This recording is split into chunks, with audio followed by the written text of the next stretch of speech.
So, hello and welcome to my YouTube channel. Come to my podcast. Here we'll be discussing about several issues. We'll be discussing about construction. We'll be discussing about finance. We'll be discussing about current issues that are ongoing in our nation and things that can help us grow together. So, kindly consider to subscribe and we'll move well. Tutaenda pamoja. So, first of all, introducing myself, I'm Kelvin Jui. I'm in construction, and I also love doing businesses, and I like the I also like growth. I like to know new things, critical issues, and today I want us to talk about stories of mjengo, that is stories of construction. So let me switch the language to Kiswahili. So nataka tuongee stories za mjengo.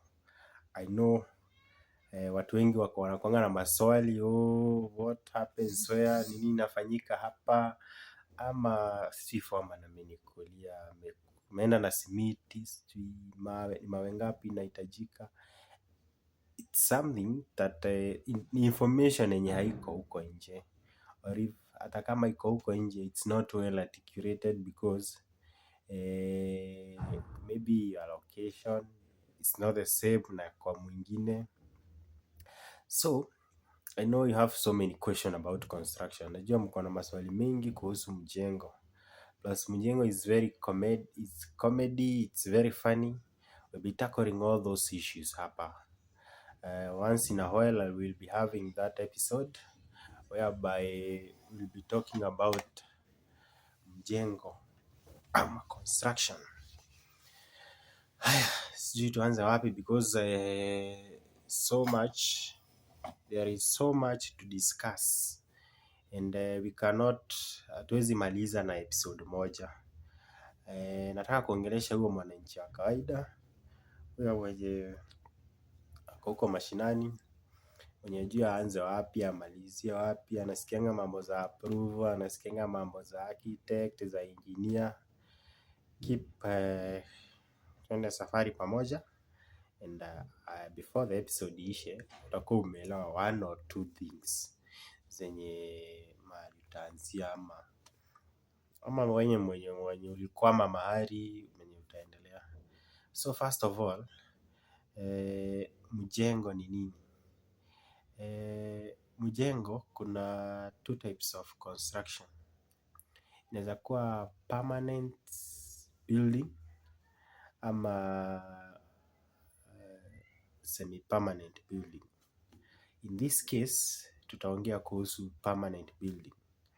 Permanent building ni nyumba yenye unajenga na mawe na simiti na mchanga ama na chuma, kitu permanent yenye haiwezi bomolewa hivi hivi.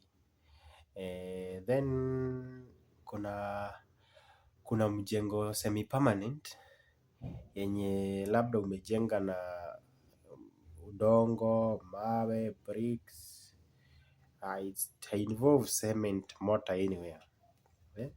So hiyo ni semi-permanent type of construction, yeah?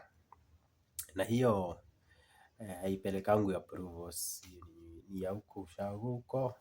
It's also a construction na ni Africanized and at some point wanafikiria how we will get to that point yenye tutaifanya ikue hiyo that African way, we build through that African way because it was cheapest, it was affordable. Siku hizi nyumba ni expensive of course. So tuseme unataka a permanent house. Permanent house inaweza kuwa in many ways. Kama venye, let me give you, acha kwanza nipeane example na venye kunakuwa na gari different types.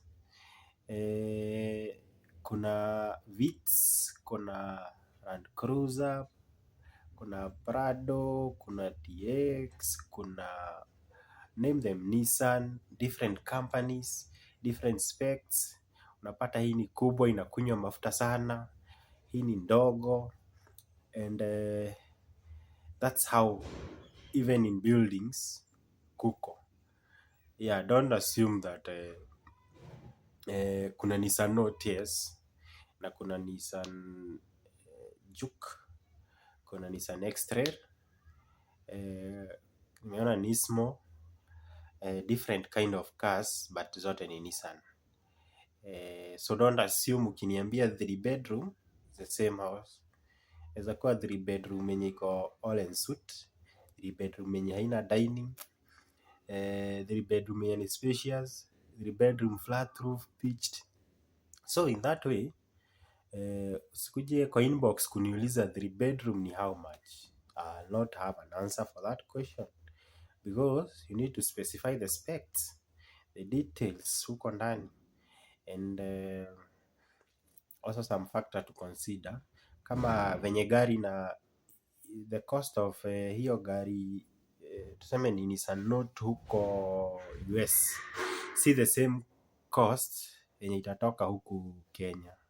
So that is another perspective, because of something called location.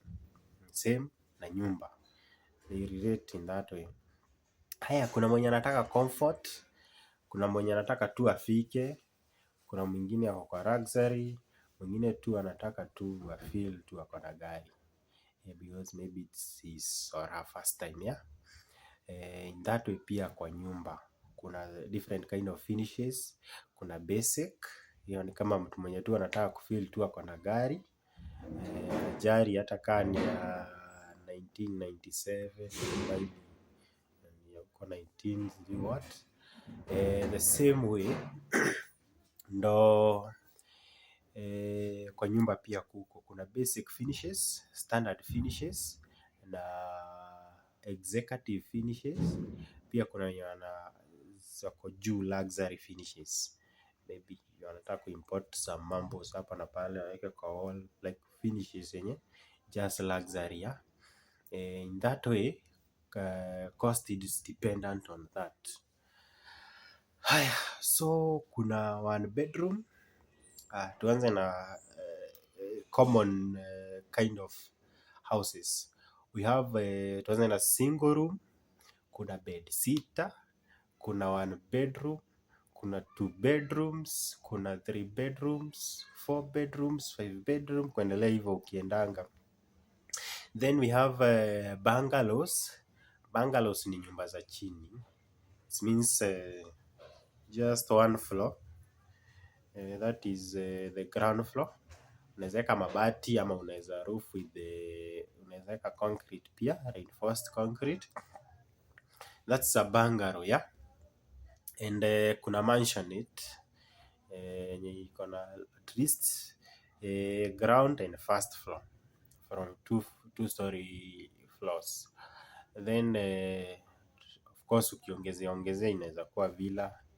And then kuna flat apartments zikiendanga hivyo, ya. Kuna other buildings kama church, pia hizo ni mijengo, school, banks, commercial things. Pia those are different kind of houses. Na zote they have different price, they are different designs, and so much involved in construction, yeah.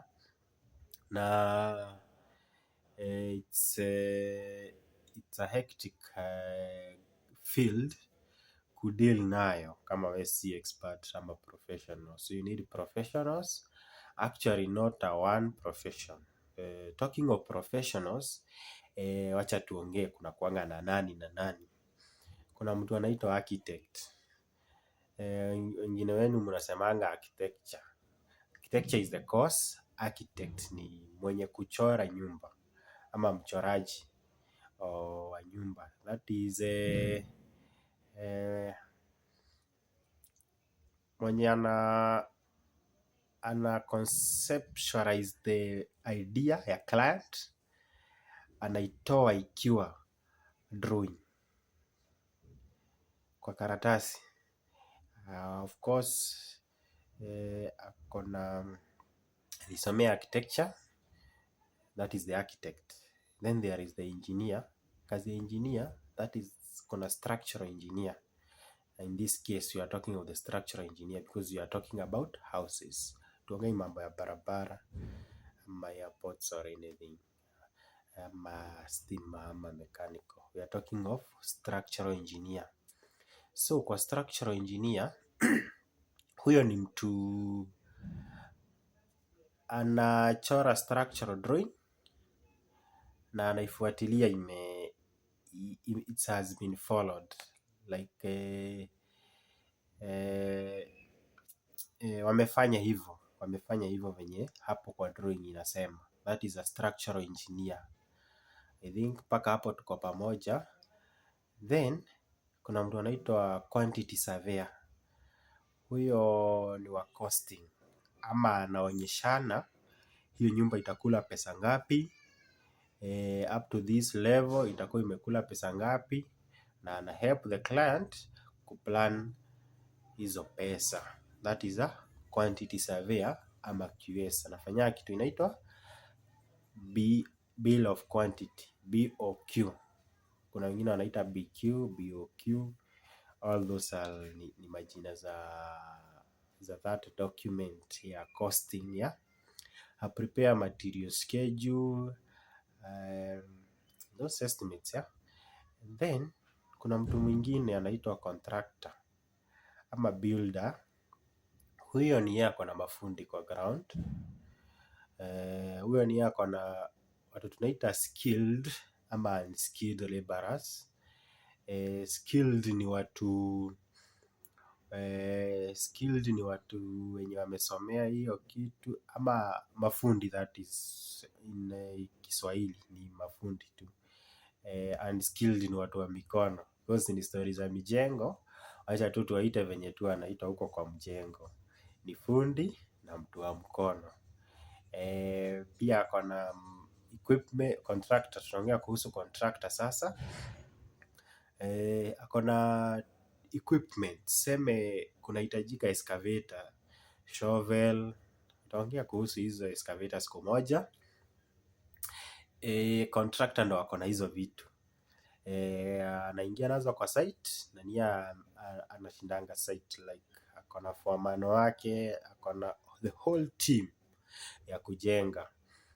Hawa wengine wenye tumeongea kuhusu, kuna architect na structural engineer na quantity surveyor.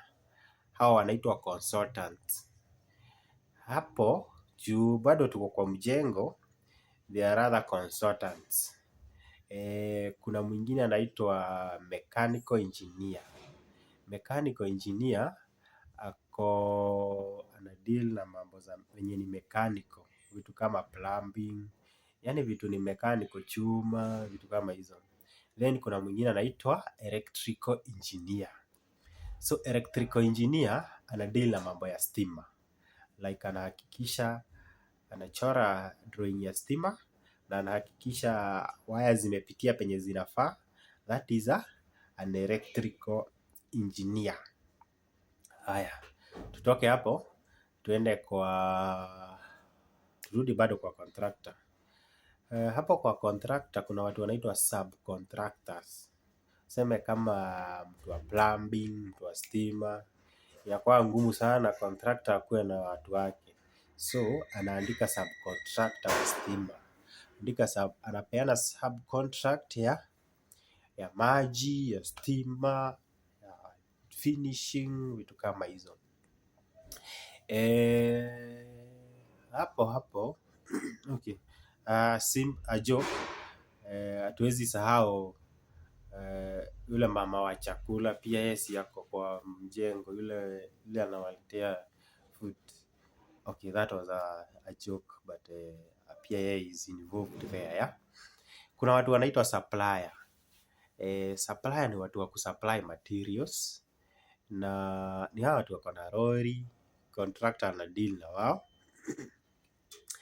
Pia wanaweza kuwa wana supply equipments like hizo big machines, labda contractor ana hire vitu kama hizo, so they are also part of the team. Na watu wa hardware hatuwezi wasahau. Watu wa hardware, they play a very big impact hata kwa the total cost of construction, pia wako hapo. Haya, acha kwanza tuachie hiyo hapo, we go to another topic ya mjengo. So after umepatana na architect, that is the first person to meet, mtu mwenye anakuchorea hiyo drawing. Ukipatana na yeye unamwambia mimi nataka nyumba ya 4 bedroom mansionette, si ndio? Unamwambia nataka yote ikuwe suite, kukuwe na swimming pool huko ndani, sijui uniwekee airport, strip, those dreams zenye client wanakuanga nazo. And sijui nataka nini yangu, nataka master bedroom itoshane na Kasarani, I don't know, those kind of things that mnakuanga nazo mkikuja kwa architect. Hiyo ndo naambia hizo vitu. Nakwambia shamba yako ya 50 by 100 tukijenga this kind of master bedroom itaisha yote. Tutapata pahali pa kuweka family room, bedroom zingine za watoto. So okay, I'm saying it on a lighter note, but that is it. So after umepatana na architect ataku advise if your details are okay, kwa advice penye inafaa, and then mplan venye mtachora hiyo architectural drawings. Come up with an architectural drawings. The architect will use something we call hii naongea juu ya professionals wenye wanani watch, ArchiCAD, Revit, Lumion, anaweza tumia vitu kama 3D Max, inaitwa D5 renders. So all those softwares mnazijua, na ina depend na wewe unapenda gani. Atatumia hizo zote, come up with a full drawing, full detailed drawing. Full detailed drawing inafaa kuwa na hizi vitu ili approve Kenya. Inafaa kuwa na section, elevations, floor plans, that is kama ni ground floor, second floor, wastewater disposal, site plan very important, venye site yako, nyumba iko hapa katikati, choo iko kule nyuma, ama nyumba ndo inaanza, all those things. Usipochorewa sasa nyumba itaenda kwa neighbor, of course. So wewe usijenge nyumba bila kuchorewa. So that is very important phase. The other thing is aweke jina yako kwa title na title number juu ya approval sukule kwa county ya. So after amechora, that is the architect amemaliza kuchora the drawing na akatoa vitu zinaitwa 3D ama picha. Zile picha unasemanga niko na nyumba, nataka tu mtu wa kunijengea, na sasa hiyo ni picha uko nayo ulitoa online. That inaitwa 3D ama 3 dimension. That is a picture, a render. So ukifanya hiyo ndo unaenda, amekutorea the architectural drawing 5 copies, A1 blueprints copies, anapatia hiyo drawing kwa mtu anaitwa structural engineer. Structural engineer na come up with something we call structural drawings. So structural drawing iko na nini? Hiyo ni ya chuma, kuonyeshana kwenye chuma zitawekwa hizo D16, D12. Of course kuna wenye sasa watakuja kusema Y12, hizo tulitoka. Sasa tuko deformed, that is D16, D12, D20. Mmezoea D8, D10, D12. Mkienda sana D16. Kuna mpaka D32. So kama unataka kitu tunaita cantilever refu hivyo, tunaweza amua tuweke D32 na niwe utatoa tu pesa client. So pia ukipeana details zako jaribu fanya nini. So ataweka kitu kule chini, kuna kitu inaitwa footings za mitara, then from there kuna kitu ingine inaitwa columns, inaitwa beams, slabs and then so hizo vitu zote zitakuwa mpaka stairs, ratio concrete to be used ndio nyumba yako isianguke pia. Specify many things about the structural integrity of the house, of course, yeah. So make sure you have a structural engineer on site. It's very important. So after the structural engineer amemaliza kazi yake, sasa tunaenda kwa mtu anaitwa quantity surveyor. So quantity surveyor amepewa hizo drawings mbili, aka come up with a bill of quantity ama BQ.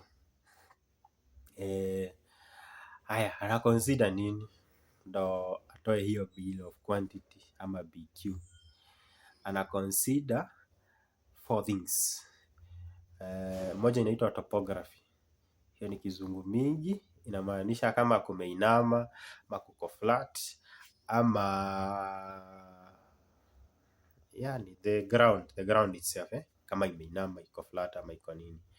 That will affect the cost because kama kumeinama sana need to be a basement, na kuna kitu inaitwa cut and fill.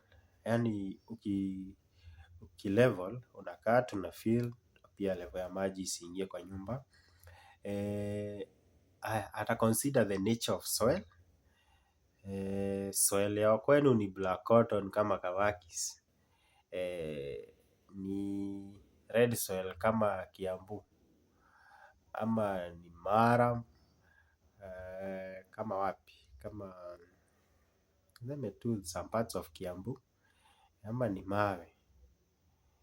So ata consider all those factors soil. So of course kama ni black cotton si lazima itolewe iende itampiwe place nyingine. It's very unsuitable soil to construct on. Kama ni red soil, nayo ile mtu wa structure atakuwa amecheza na chuma zake vizuri because nyumba mingi zinaanguka kwa red soil. Kama ni kwa maram ya safe, kama ni kwa mawe you are safe, but sasa kama ni mawe zinafaa kutolewa site clearance, you are not safe.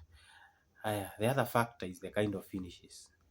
Kuna wewe mwenye ulikuja ukasema unataka gypsum nyumba mzima, matai wake kama clubs, na kuna mwingine alikuja akasema yeye anapenda simplicity, hataki gypsum, anataka kwa sitting.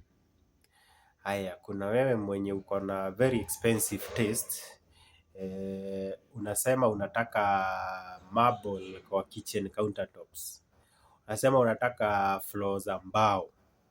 Then kuna mwingine mwenye anapenda ceramics. Cost cannot be the same. Haya, kuna wewe mwenye unataka tuweke gold kwa nyumba yako. Then kuna mwingine anataka tu just small finishes. So there are 3 different kind of finish, 4 different kind of finishes: basic, standard, executive na luxury. Hiyo juu kabisa. Cost is dependent on the other factors. Na location is another factor. Mtu anajenga huku kwetu Ruiru, ni Ruiru, na mtu anajenga huko kwenu Siaya, the cost cannot be the same because hata materials zenye unatumia are not the same. Availability ya material huku inaweza kuwa machine cut naendea tu hapa Juja Daruo. Wewe labda uende uko Busia, labda ujenge na bricks ama import mawe kutoka huku, so the cost cannot be the same. Haya, then that is availability of material. Kuna mahali nienda Narok kujenga na simiti ilikuwa 900. na huku niliacha ikiwa 750. I don't know what happened but yes, ilikuwa 900 na kulikuwa na transport ya 50 bob, so almost 1000 inaishia tu hapo kwa simiti. Chuma the same expensive. So availability of material also inadependia na location, so the QS will consider all those things. Na wewe unapenda mahogany doors, mwingine anapenda flash doors, hamwezi kuwa the same hata kama mmejenga nyumba moja. So it's comfortability. Unakumbuka ile story tulipeana ya magari? Haya, seme gari yangu ni 1300cc na kuna mwingine na yeye gari yake ni 2500cc. Haziwezi kunywa mafuta the same. Kuna mwingine viti zake ni za leather, kuna mwingine have heated seats.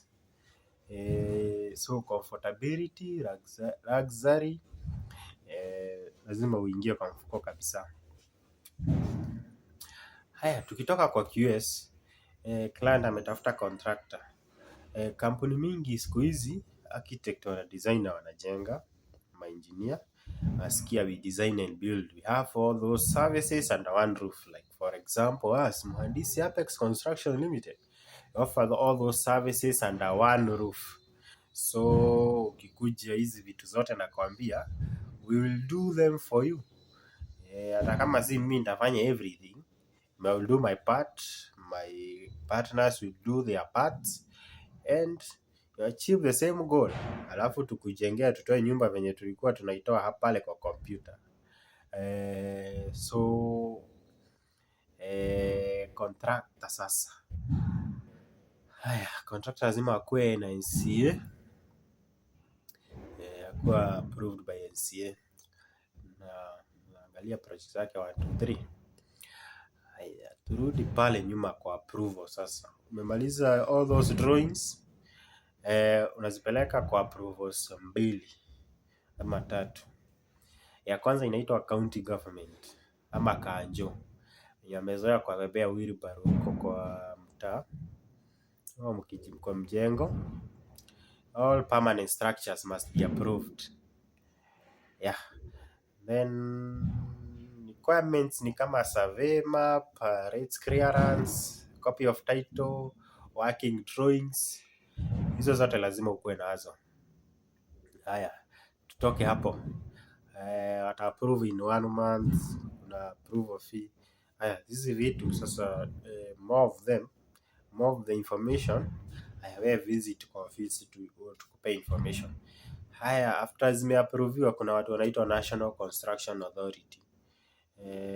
Hawa wanaangalia consultant wako registered, wako sawa. Sisi tuko sawa. So ukikuja tutakusaidia na NCA tutachukua vizuri.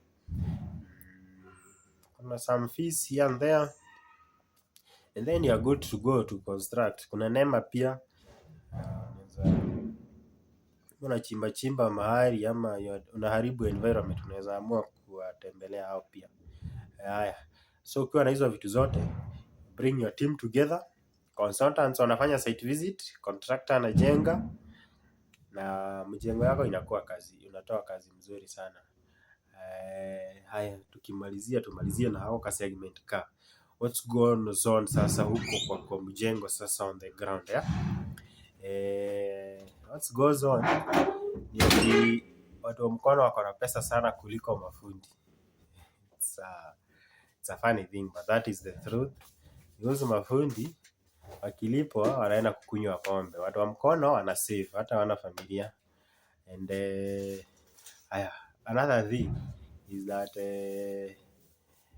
foreman anaweza kuibia materials. So wewe jenga na company atakuhesabia pesa yote, professional person wenye unatafuta. Sasa foreman atakuibia material ajenge yake. Kama yako inaendelea, it's very true. These things happen. Na what else funny ni ati kuna watu wanalanga site. Na watu wa mjengo usikatae na pesa zao because watakubeba. wataenda na wewe ama wakuweke kwa hiyo kitu yao. So pesa ya koroga, pesa ya koroga isichelewe. Kitu ingine ni usipo follow the right process, nyumba yako itapata crack na you'll have to utaibomoa. So that was a fun part to end with. Karibuni for more conversation. My good name was Kelvin Jui. I will be talking more and more for this channel. Kindly consider hitting the like button, share to your friends, now subscribe. Asanteni, it was nice talking to you. Asante.